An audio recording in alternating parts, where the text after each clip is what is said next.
രാജ്യത്ത് ബി.ജെ.പി. തരംഗം അലയടിക്കുമ്പോൾ മഹാരാഷ്ട്രയിൽ ഇന്ത്യ സഖ്യം തകരുന്ന വാർത്തകൾ പുറത്തുവരികയാണ്.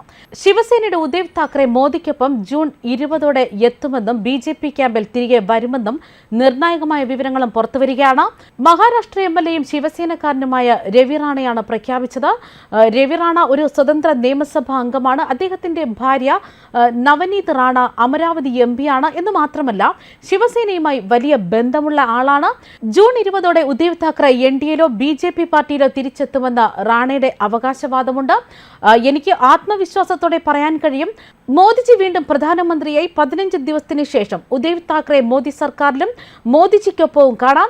വരാനിരിക്കുന്ന യുഗം മോദിജിയുടേതാണ്. ഉദ്ധവ് താക്കറെക്ക് ഇതറിയാം. റാണ തിങ്കളാഴ്ച പ്രഖ്യാപിച്ചത് ഇങ്ങനെയാണ്. തുടർന്ന് പ്രതിപക്ഷത്തെ അസഭ്യം പറയുകയും ചെയ്തു. രാഹുൽ ഗാന്ധി ഒന്നും അറിയാത്ത കഴിവില്ലാത്തവനെന്നാണ് ആക്ഷേപിച്ചിരിക്കുന്നത്. രാഹുൽ ഗാന്ധി എന്ന കഴിവുകെട്ട ആളുടെ കൂടെ കൂടി ഇക്കുറി ഇന്ത്യയിലെ എല്ലാ പ്രതിപക്ഷ കക്ഷികൾക്കും സീറ്റ് കുറഞ്ഞുവെന്നും എല്ലാവരെയും കുഴിയിൽ വീഴ്ത്തിയത് രാഹുൽ എന്നുമാണ് റാണ തുറന്നു പറയുന്നത്. താക്കറെയുടെ സേന, ശരത് പവാറിന്റെ എൻ.സി.പി, കോൺഗ്രസ് എന്നിവ ചേർന്ന് രൂപീകരിച്ച മഹാവികാസ് അഘാഡി ഇപ്പോൾ ഹൃദയാഘാതം വന്ന് ഐസിയുവിലാണ്. രക്തസമ്മർദ്ദത്തിനുള്ള മരുന്നുകളും ഡോക്ടർമാരുമൊക്കെ ആയിട്ടാണ് പ്രതിപക്ഷം ഇപ്പോൾ നടക്കുന്നതെന്നും റാണ പരിഹസിക്കുകയാണ്. പലരും ജൂൺ 4 രോഗബാധിതരാകുമെന്നും എം.എൽ.എ പറയുന്നു. താക്കറെയുടെ വലങ്കൈയായ സഞ്ജയ് റാവത്ത് ഈ അവകാശവാദത്തെ പരിഹസിക്കുകയാണ്.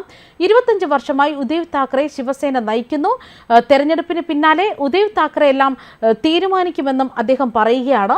മഹാരാഷ്ട്രയിലെ 48 ലോക്സഭാ സീറ്റുകളിലേക്കുള്ള പോരാട്ടത്തിൽ ബി.ജെ.പി. നേതൃത്വത്തിലുള്ള ദേശീയ ജനാധിപത്യ സഖ്യത്തിന് മുൻതൂക്കമുണ്ടെന്നാണ് എല്ലാ എക്സിറ്റ് പോളുകളും പ്രവചിച്ചിരിക്കുന്നത്.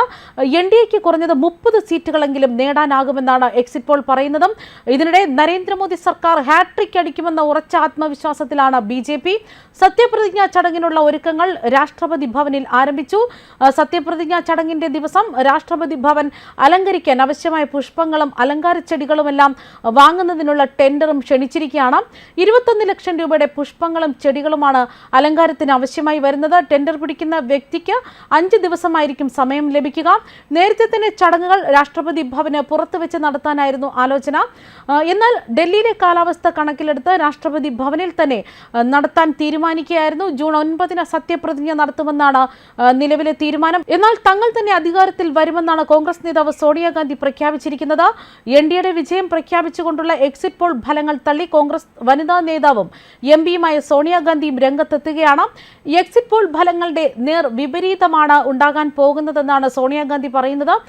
തമിഴ്നാട് മുൻ മുഖ്യമന്ത്രി എം കരുണാനിധിയുടെ 100ാം ജന്മവാർഷികത്തിനോടനുബന്ധിച്ച് ആദരവ് അർപ്പിച്ചതിന് പിന്നാലെ മാധ്യമങ്ങളോട് സംസാരിക്കുകയായിരുന്നു സോണിയാഗാന്ധി.